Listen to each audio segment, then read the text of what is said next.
We can save it. It reminds me of when we hired somebody, and his second day, he said that the company he was calling was Dank, and I was like, I pulled him aside. And I was like, listen, I smoked some weed in my day, but Dank is a positive adjective for marijuana only. That is not. I wouldn't use that in a professional setting. It's not like a mainstream business term. I do not think this word means what you think it means. Oh man. Okay, so let's record the intro now. So what did milkless? Because I think we start with the name. Two dads. We love our kids, but then we also need them to know that we're like pretty cool, and it's not like a wimpy podcast. So, hey, hey, milkless. Hey, welcome. Hey, milkless. Call the audience milkless. What's up, milkless? Max coming at you. What if that's it? That's our first take. All right, Matt, we are back live via satellite. We have another guest with us today.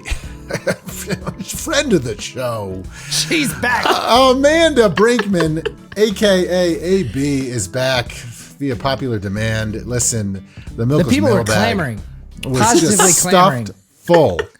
So we're back. Today we're going to talk about another idea brought to the Milkless desk from Amanda, kind of like about contentment, this stage in our life, happiness. What does it all mean? Matt, how do you want to get into this? Amanda, just some light discussion. Like, why do we exist as humans? Yeah. Like, what is our purpose here? Like, by the end of this episode, just a little light. You will know what it all means. Yeah. Max is going to say, do your own research. Do your own research. Yeah, so, I mean, the last time we had you on, we spent a good, 45 minutes talking about perimenopause. I had a great time. But one of the things that you talked about is, like, this also hits in a very specific phase of your life. You hear about terms like midlife crisis. So this idea of... The way you phrased it to me, actually, when you kind of brought up this topic was, why can't I just settle down and be happy sometimes when if I really step back and list out the resume of my life, things are going pretty good. And yet it's hard to find this, like, to feel that, even if you can know it. Is that a decent frame up of kind of what you were talking about? Yes. I mean, again, this came from a conversation. We said, what are the things you're actually struggling with? And this is something I'm actually struggling with. Like, I do think I have a beautiful life. That's the whole point of what we're going to conclude it. But we all do. And so everyone I talk to is struggling with this in some different way. I think this is like the human condition, is to always think that something needs to change or be better. And we talk all the time about this pursuit of happiness. Like, we're always like aiming for happy, and I like being happy. So that's great. But I think we're missing something. I think our actual goal should actually be to be content. Like, when we think about anything in our life, like if we picture something that we wish was quote unquote better, like make more money, drive a different car, our body look different, whatever it happens to be. If we actually think about what it is today, and what we think it should be, in that delta lies unhappiness. Like, we spend a lot of time being dissatisfied because we've decided this goal line is somewhere off in the distance. And so what I'm advocating for around this is, like, I think we need to stop talking about the pursuit of happiness. We need to be concentrating on how do we become more content, because I think to rob ourselves of feeling happy until we get to there, we're going to like miss a huge portion of our life. So, and I'm not advocating for complacency. Right. Like, we should still have goals. We should still be driving forward. But to just kind of decide for ourselves that we won't be happy until we're there, it's just a recipe for dissatisfaction with our life. And how will we ever achieve happiness then? Yeah. Well, it's comforting to know, because you get paid like real money to go talk to people about purpose. Like, we filmed one of them for you. There's a bunch of people there. They're crying in the aisles. It was unreal. And you have a course about it, but this is still something. It's one of those where it's like, you got the course because you're trying to figure it out for yourself a little bit. Like, this is a hard one to solve. One of the things I was thinking about, we did an episode not too long ago, kind of built around the research of this woman, Lisa Feldman Barrett, this doctor, neuroscientist, who really Like, to super oversimplify her thesis, it is like that the brain is essentially a prediction agent, and the main purpose of the brain is to just manage the resources of our body. Calories out, calories in, avoid threats, pursue, nourishment, things like that. And, one of the things she talks about is like brains in living things didn't really start to develop until the Cambrian period, when things started hunting each other. And the first function of a brain was twofold. For a predator, it was like, is it worth the resources to go chase that thing to eat it? Or am I going to burn too many calories and probably not catch it? And the other was like, oh, there's a shadow passing overhead. Do I need to burn the resources to get the fuck out of here before I get eaten? And her argument is that our brains are kind of just like hyper evolved versions of that. So it makes sense why it's great, I'm fucking chilling is not an easy mode for your brain to go into, because really what it is trying to read threats, and it's trying to provide abundance. And so how do you, and like you said, I mean, I think there is a fear of complacency or settling. Mm-hmm. And I think when you get into this like middle age of your life where it's like, I'm no longer at the beginning of things where all doors are open to me. I've made some choices that are kind of going to stick.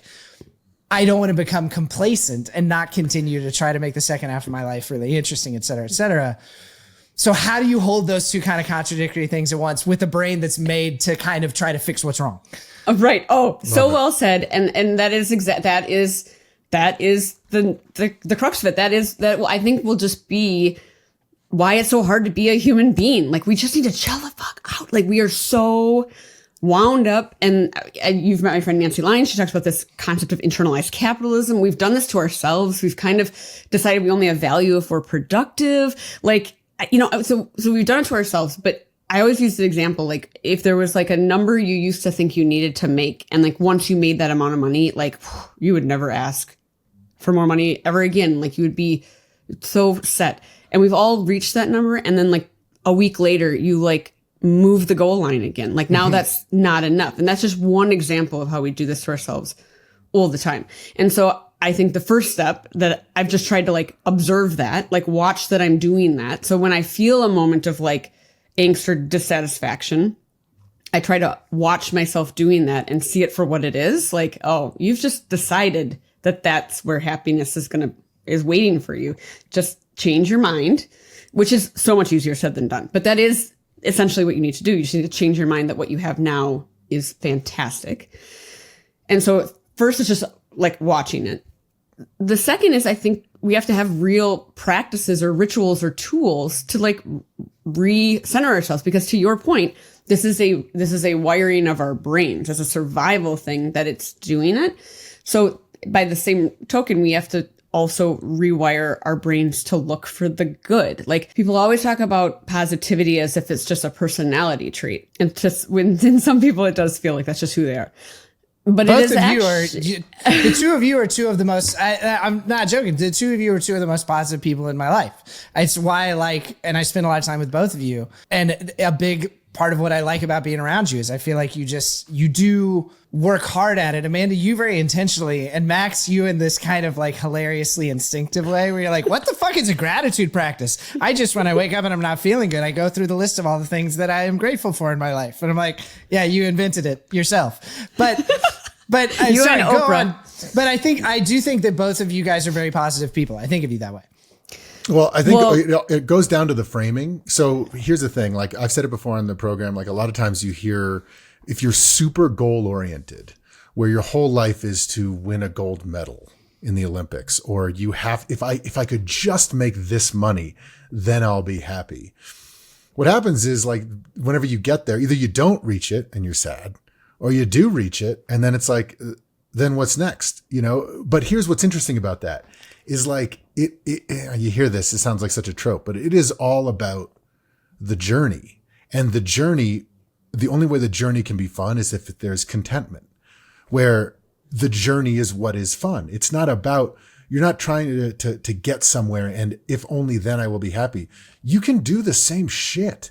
You can work hard at your job, try to make money, but it can't be the means to an end. Like that, because there's no end. We're these machines that, Matt, you just said, we're going to try to find the next threat. Like, we can't help ourselves.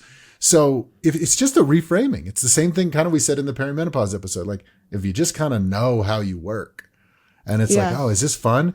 And then the way to do it is just fucking meditation, guys. What the fuck? That is so why I think meditation. Yeah. Well, okay. So in a lot of my research around purpose for my purpose pursuit work, one of the things I kept coming across is this word practice, like yoga practice, prayer practice, gratitude practice, meditation practice.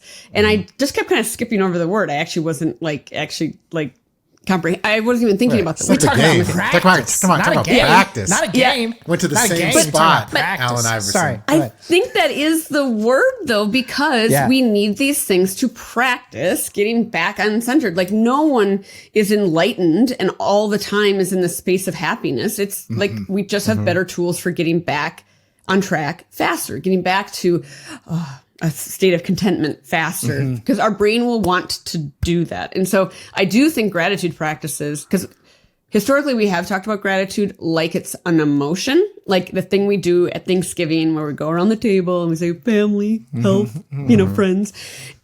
And a true gratitude practice is much more specific than that. And it is something you do on a regular, consistent basis, just like meditation, because it is an act of, the more you rewire your brain to see it as an exercise, that's how you train yourself to see the positive. You train yourself to see, like, because you're looking for it. And so that's why I think gratitude practice is huge. And then I do think meditation is as well, because the whole point is that you're observing what's going on. And so that practice as a human is very helpful. And there's also a thing about a number of these practices that seem to have very much to do with drawing you back into the present.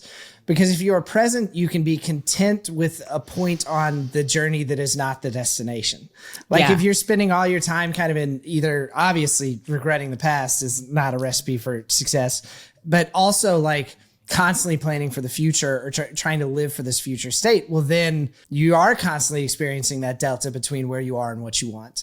But that delta can exist. You can want things that you don't yet have.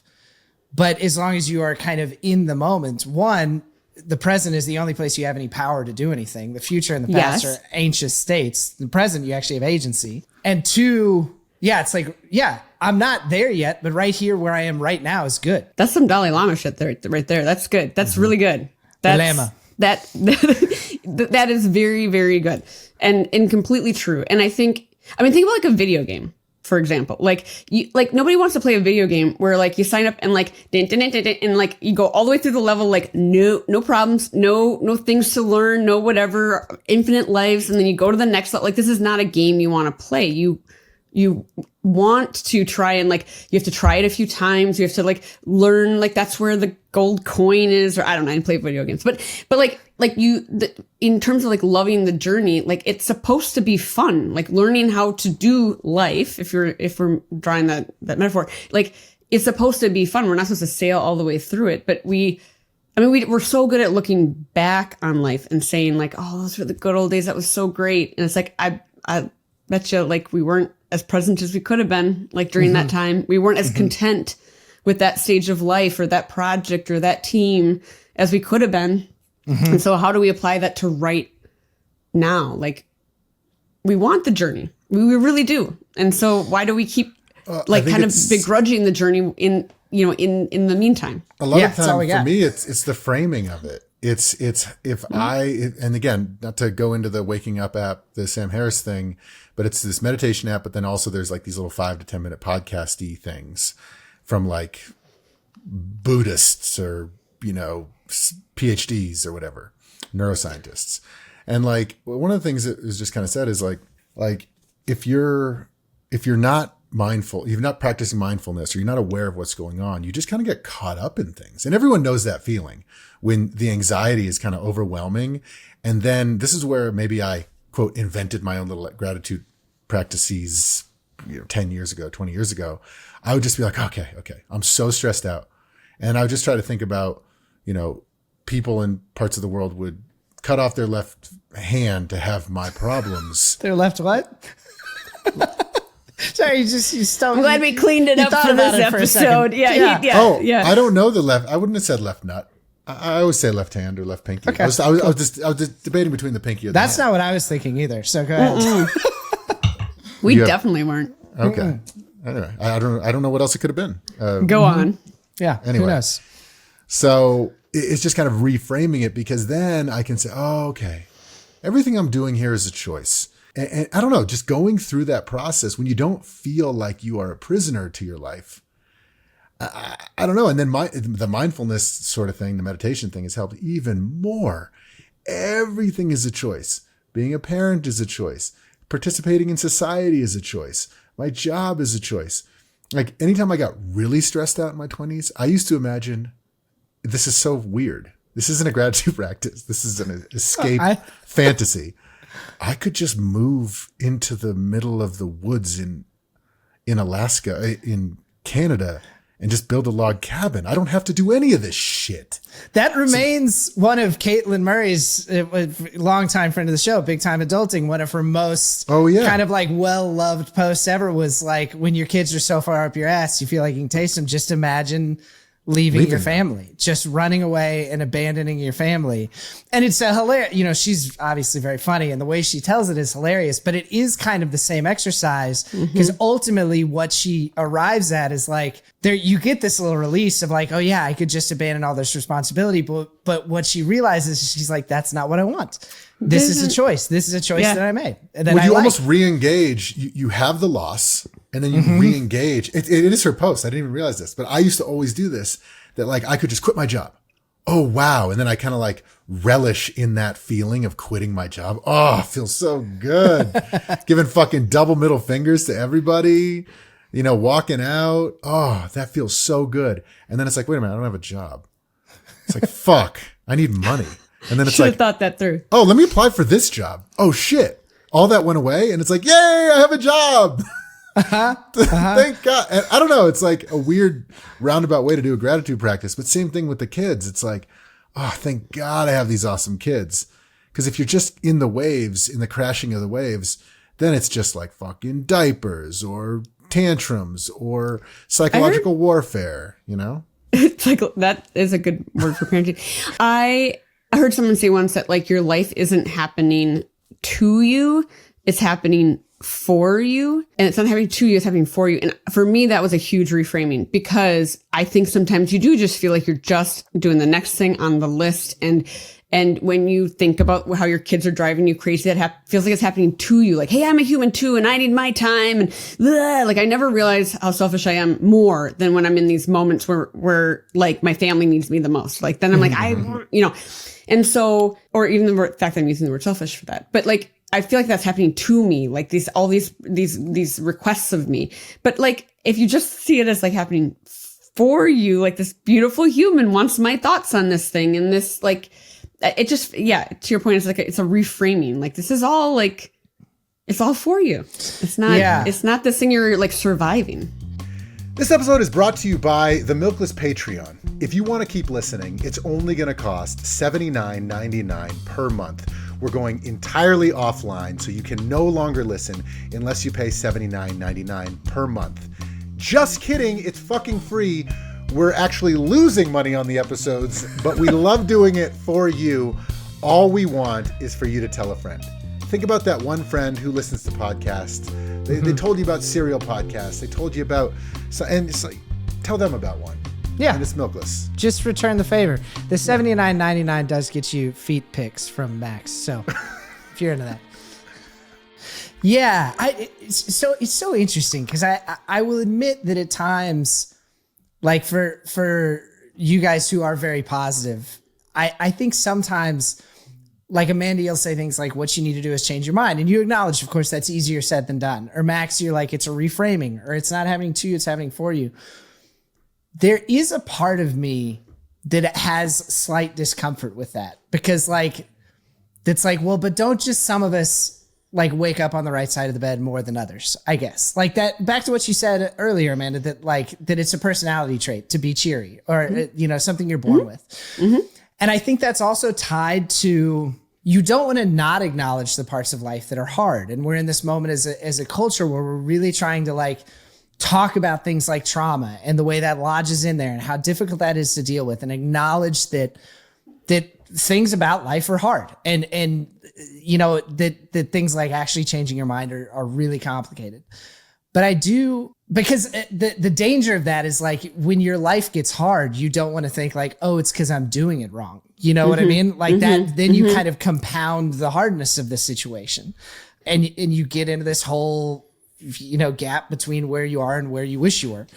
But I do think I like the word reframing. I was talking to a friend last night who's about to, they just got, I won't name his name but they're going to adopt a kid. They just got paired with a person. They've been waiting a long time. It's very exciting. Wonderful. That's amazing. Yeah. So I was catching up with him. He's going to be a dad. It's great. But he was talking about like when you come up against something hard, like there's like the hardness of it is the truth. And you feel the hardness of it in your body. Maybe you're exhausted. Maybe you're stressed. Like those are like physical things that you're feeling. But do you see things that are hard as unfair? Do you experience them as this shouldn't be happening? Do you experience them as this is happening because I fucked up? Do you experience them as this is a challenge? This is an opportunity for growth.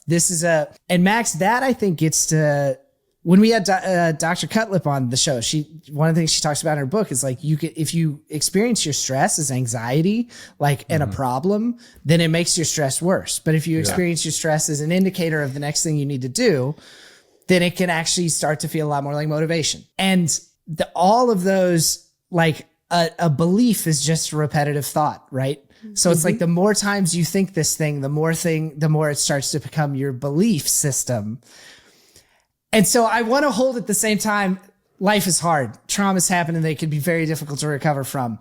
Also, let's not go so far in that direction that we lose our agency over the way we experience our own lives. Yes. Well said again. And I think that, and that's what I mean when I say it's happening for you. Like there's something to be learned from it, but you do not have to like instantly. I mean, sometimes this is a rub between my daughter and I, because I am always this optimist where I'm trying to be like, well, what are we learning from this? Or like, we'll be kayaking. I'll be like, this is like life. And she's like, or maybe we're just kayaking, Mom. It's like, I'm always like, bleh. And so there can be like that kind of, there can be for sure toxic positivity, which I don't necessarily think I'm in, but that can be a thing where you're just like not feeling and you're not acknowledging.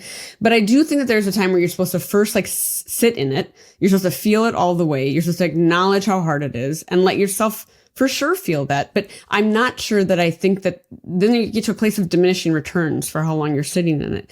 And we're talking about like really, really, really lowercase T trauma in all of these examples anyway. Like we're talking about like how we continue to survive life as very, you know, very privileged people.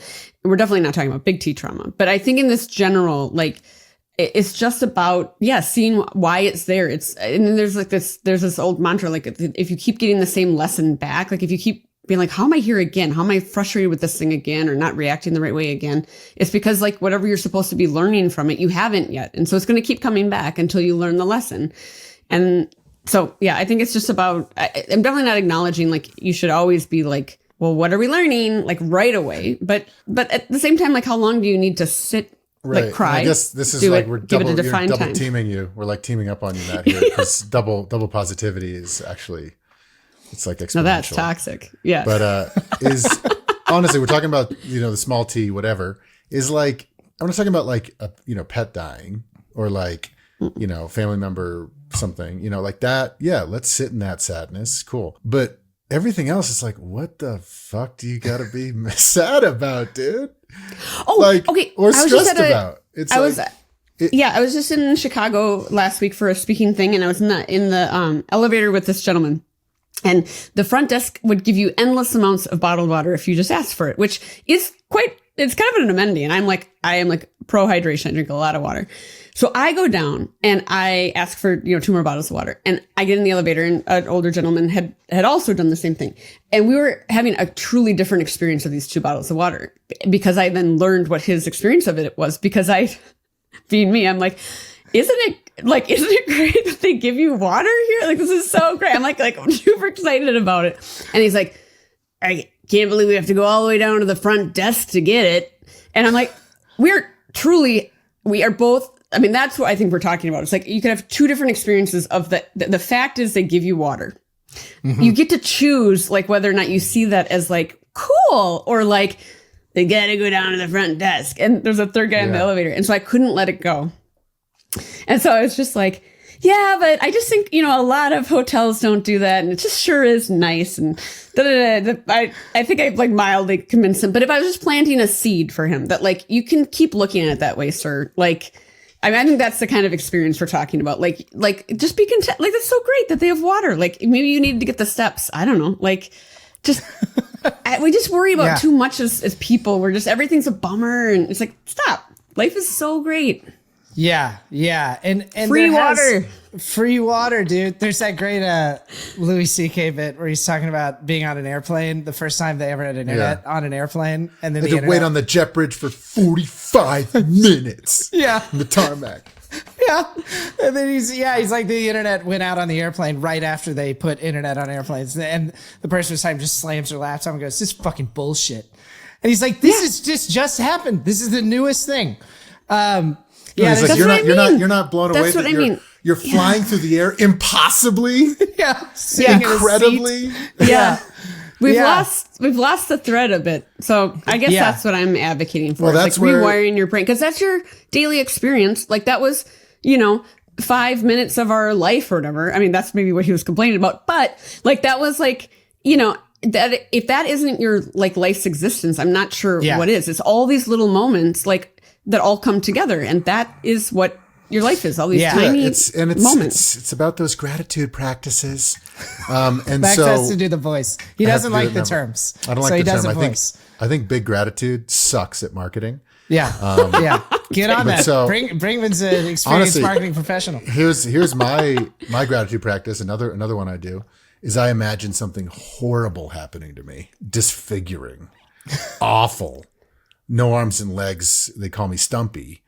And then I'm like, that's mean. How dare I would do anything to have my life back. And then it's like, bing, I'm back. Here I am. And it's like, oh my God. Wow. God, this is amazing. And then it's like, oh, I got to fix a leaky garbage disposal thing. Amazing. Thank goodness I get to do this. I have the arms to do it. Yeah. I do also, I think that like this applies in very minor situations like the water bottle or whatever. But the truth is, I think this applies in every situation, no matter how, and that's again, easy to say, but I think on a recent episode, we talked about that anecdote that guy Gabor Mate, who's like far from like a suck it up and get over it kind of thinker. But he tells this story about treating his wife like shit, and he kind of could trace it back to trauma that he had like living through the Holocaust in Hungary.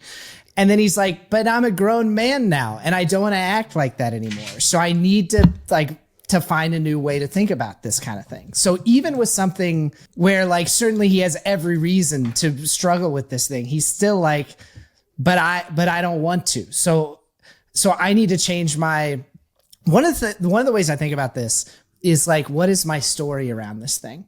And so one of the things that is probably hardest for me on a regular basis in my life is that I've been an entrepreneur since I was like 24 in the arts, and the vacillations of that financially are massive. It's like when you're doing good, you're doing so good, and sometimes you're just not doing so good. And I've always made it work, and it's been great, but sometimes it's quite stressful. And there is a story that when I'm not doing so hot, I tell myself around being irresponsible and thinking I can do this thing that like I really can't. And that like if I were a grown up, this really came around now that I had kids. If I were a grown up, I'd go get a fucking job with health insurance. And then sometimes I have another story when I'm going good, which is that like, and it's weird. It's kind of related to the parts of me that are like Texan. And like that I'm kind of this like wild man that hadn't worked for anybody since I was 24. And I've actually done better than I would have done if I'd went to work for somebody. And I'm kind of like this risk taker that works really hard to take care of his family. And both of those stories like line up with all the facts and the life that I've chosen. And one of them makes me feel great. And the other one makes me feel horrible. And one of them actually makes me a more successful entrepreneur and better able to take care of my family. But strangely, the shitty version of that story, I think, is my little worm brain being like, there's a shadow coming, run. Like it thinks it's there protecting me, and that the other version of the story that's more charitable to me is maybe like, you know, quixotic or like, but actually the nicer story serves me more as a human being in every way.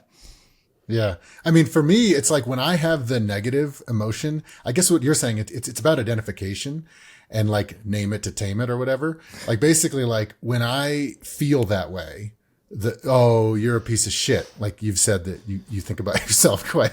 That's the piece. There's that voice. I'm a piece of shit story. I'm a right? piece of shit. Yeah. So when you hear that, I'm immediately like, whoa, what the fuck? Either it's completely false and I'm going through perimenopause or something. It's like, okay, what the fuck? I need to get my shit straight. I need to like get some more sleep. What the fuck? Or it's like, no. Maybe I am like, what should I like? Cause it's not, it shouldn't be there.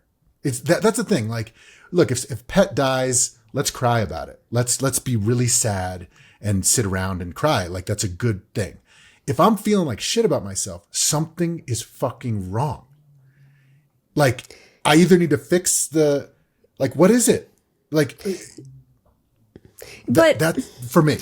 But I think that can be, I think that, and then you kind of start to double down on this guilt where you're like, well, what's wrong with me that I can't get back from this? But I think you're not your thoughts. I mean, this is like the whole, you know, concept when we think about, go all the way to the degree of talking about consciousness and everything. Like you're actually not your thoughts. Like these thoughts come in and you have then a choice to ruminate on them, let them have mind share, continue to play that scenario all the way out. But physiologically, you're going to feel the emotions that go with it. You're not actually preparing yourself for like what you're going to do if it actually does come. You're having to like experience it. And then what if it does happen? Now you have to experience it twice. But like you do have that option. I think we have to maybe start recognizing that we can't help those thoughts from coming into our head or being those factors, but like how long we let them, you know, take up residence within our minds, that is the part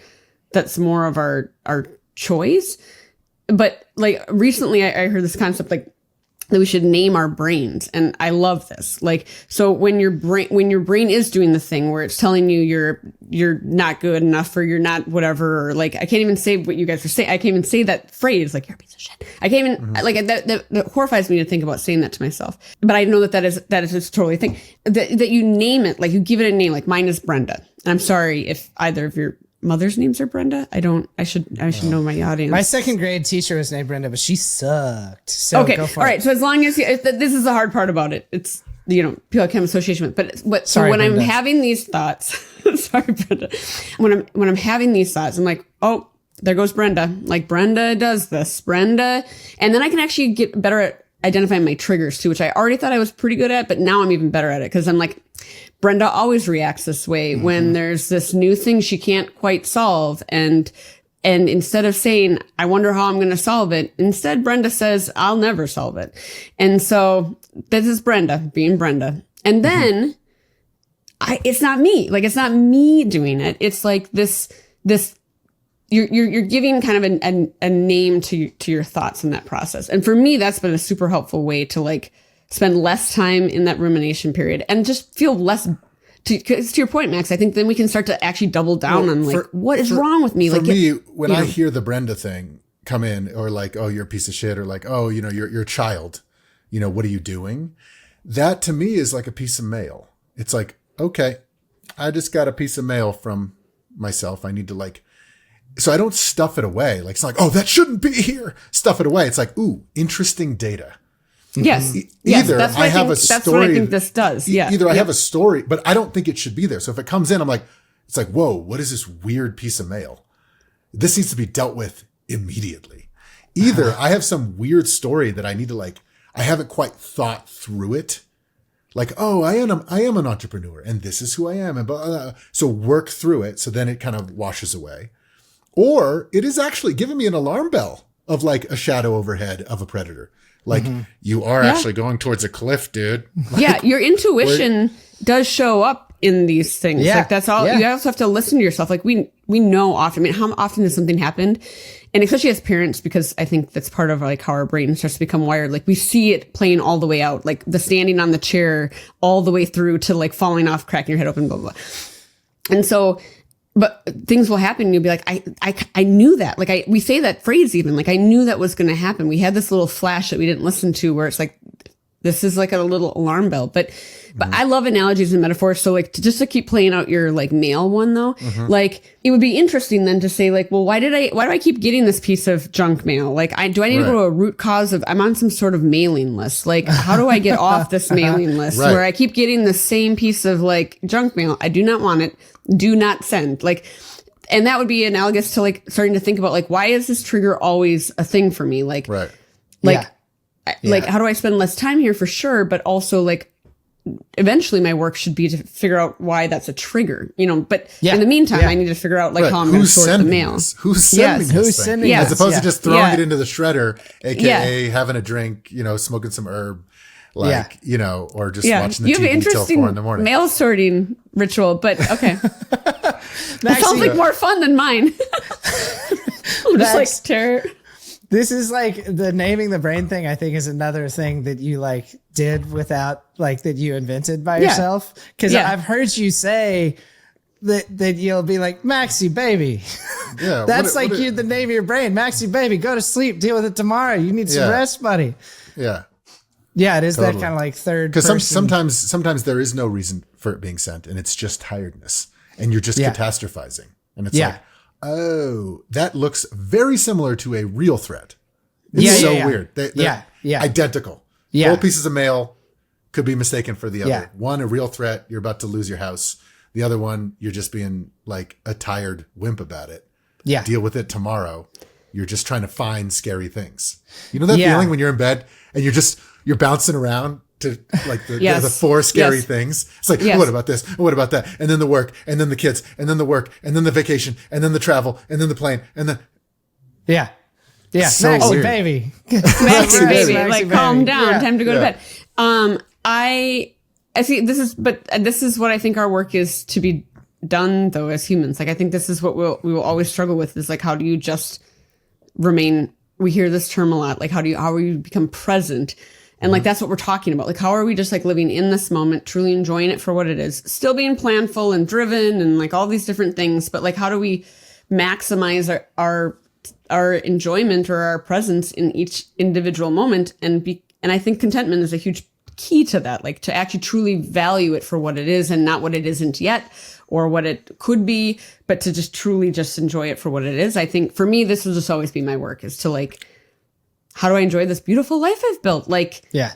Totally. So, and that work is not done to like keep yourself in that. Yeah. That it'll keep, much like everything else. You're never finished with that. Mm-hmm. No. And I've been working on it a lot. I stopped drinking about 6 months ago. And so through that, you know, I've been going to kind of, 2 or 3 therapy sessions to kind of chat through like, man, I was kind of like chasing a dragon, chasing a monkey. Like I didn't really have an issue with like frequency of drinking, but like, like a party, it's like, oh, let's light the world on fire, And so I realized like a lot of my life has been like chasing that happiness, that pursuit of happiness. Ooh, this is going to be more fun. Mm-hmm. Whereas what I've been doing a lot of work on, and Amanda, it's what you were just saying, that trying to be cool with the status quo, which is my wife is just naturally wired that way. She's just always kind of like content. I was always trying to make things better. Oh, I got a free weekend. Let's build a big ski jump and let's do this and let's build the biggest marble run that has ever been built. You know, like it has to be these huge things, which I still like to do, but I'm trying to work on it where it's not such a manic thing of like improvement for the kids, improvement of my life. My life's fucking great, dude. You know, and it's like, oh, those little moments of doing the gratitude practice and just like really in the moment being okay with simple, inane shit. I don't know. It's like really hard, but I have a goal of mine to like, if I am putting away laundry, I used to do that so fast because it was beneath me and it was not fun. It's not happiness. So I better do it fast because I bet you I can put away my laundry faster than anyone has ever put it away. And now it's like, well, how can that be actually interesting and fun? There's a way. Some people. You can look at it as like, I mean, that's a good example. And I think it harkens back to what we've been talking about too. Like, this is a newer problem we've come up with because like especially like in the work of like the purpose work. Like, I think back when people like had to like provide food and cut down trees and like build like fires, we didn't like wonder like, what's my purpose today? It's like, my purpose is like keeping my family alive or providing food or caring for this thing or putting my laundry, like caring for this home and our clothes and the things we need to survive. And so could you see it the same way? I mean, this is a part of like the quality of your life. I mean, it's like these little reframings, I think the laundry thing is an interesting thing. Like, how do you still see these as like laddering up? There's still purpose in those moments as it relates to like this existence as well. Well, it was almost like I kind of, my default mode network, it's probably using that wrong, Matt, but like my default is my DMN. This is casual, like, yeah, no, that's my default mode. My default mode is pursue happiness, pursue fun, pursue, business success. Everything else, just rush through it because it doesn't matter. Brush your teeth as fast as fuck. Shower fast. Set a world record on the shower. Like, load up. You got to unload the car after vacation. Do it faster than anyone's ever done it because it's so not pushing your life forward.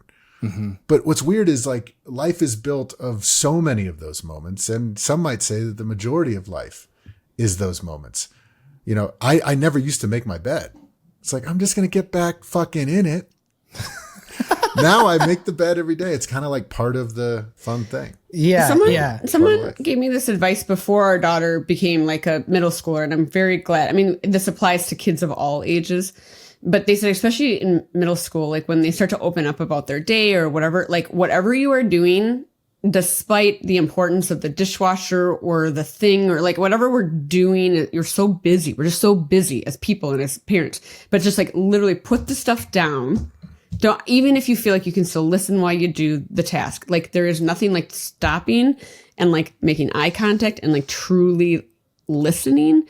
And like, I thought it's not only been exceptionally helpful because I think she can feel it. I can feel it. And I think I was lying to myself that I could be present in those moments too. Like when I was also unloading the dishwasher while listening to the story, like the acknowledgement. And so like, if that is what we're seeking is these moments to be present, we might have to actually like have these tools or techniques for forcing ourselves to do that. Like when you're putting the laundry away, you might need to come up with a reason why it's purposeful or fun or enjoyable, or I need to like signal to my brain by just physically putting the things down. Like if I even have a towel in my hand, I set it on the counter so that I can just show her with my whole body that I am listening to what she's saying. And what greater honor can you give someone than like your attention, not just your time. We talk about time sometimes is a great gift, but like to give someone your attention, it's becoming a more and more finite resource and it's meaningful. And so anyway, I think it's just about having these ways. It's all back to the reframing, right? Like just seeing it like differently. Yeah. Totally. Well, that's what it all means, guys. Did we solve it? I think we solved what it all means. And Max, we've done over 100 episodes now, and this is the first time you ever double teamed me mid episode. I was excited when you brought that up. Yeah. Oh, that's good. I wasn't thinking about anything except conversation. Eiffel Tower. Yeah. Oh man, Amanda and I were in a meeting recently, and we worked together, and it was like a big pitch consultation for this big nonprofit. And we were talking about, how in some cash registers you can round up like to the dollar. And so they do this. And Amanda was saying that sometimes the person behind the counter really is like, do you want to round up? It's for this and this and this. And sometimes they just kind of clear it and keep going. And in the meeting, Amanda goes like, and sometimes they just kind of give you the reach around. And everybody, like, I saw me and one other person like looked up really wide-eyed, but then nobody said anything. We just kept going. And like I held on to that for 2 hours until that meeting was over. And I got to tell you about it. I was so excited. And as soon as you said it, I was like, I did do that, didn't I? Yeah, you did do that. Yeah. So reach like around when- and double teams. Well, maybe some other time I'll tell you about. I made one of those mistakes that was even more egregious another time. Like I even have a funnier example. So we'll just save all it. right. We Well, can you'll save have to it. come It back. reminds me of when we Those hired sexual somebody. innuendos. And his second day, he said that the company he was calling was Dank, and I was like, I pulled him aside. And I was like, listen, I smoked some weed in my day, but Dank is a positive adjective for marijuana only. That is not. I wouldn't use that in a professional It's not like a setting. mainstream business term. I do not think this word means what you think it means. Oh man. Because dank nugs. Dang you know, nugs. Yeah, but that's a specific thing. Because it is Yeah. moist. Well, thank you for sharing that story, yeah. Matt. That's great. You're welcome. Yeah. Yeah. Come on back. We'll hear your even better one. Yeah. Thanks, y'all. Goodbye. Bye. This episode of Milkless is brought to you by Viola Archer in the case of the Purple Martin. Thank you. Bye.